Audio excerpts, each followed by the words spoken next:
জানতাম এসি ঠান্ডা বাতাস দেয়, বাট গিয়ার আপের এই এসিটা তো আমার এই ধারণাটাকে একদম ভুল করে ফেলছে। এই যে রিমোট, রিমোট দিয়ে এটাকে কন্ট্রোল করা যাইতেছে। এটা কিন্তু মেইনলি হচ্ছে একটা হিটার, এটা আপনার রুমের যে বাতাস আছে বাতাসকে গরম করে দিবে।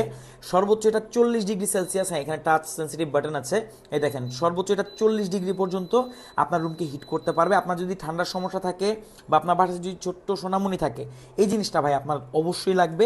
আর এটা দেখতে সব থেকে স্মার্ট হিটার, কারণ হিটারগুলো দেখতে তেমন একটা ভালো হয় না, বাট এটার কাহিনী কিন্তু টোটালি ডিফারেন্ট।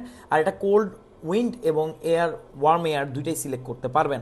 অর্থাৎ এটা ঠান্ডা বাতাস গরম বাতাস দুইটাই দিবে, বাট গরম বাতাসের জন্যই মেনলি নেওয়াটা ভালো।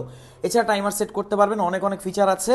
গিয়ার আপের এসি রিমোটটি আপনি আমাদের কাছে পাচ্ছেন, মানে এসি রিমোটের যে মানে এসি আর কি, রিমোট কন্ট্রোল এসির আর কি, মানে বুঝাইতেই পারতেছি না, মানে এত এক্সাইটেড হয়ে গেছি। তো কবে নিচ্ছেন এই জিনিসটা? নিয়ে নেন ভাই, ঠান্ডায় কষ্ট করেন না।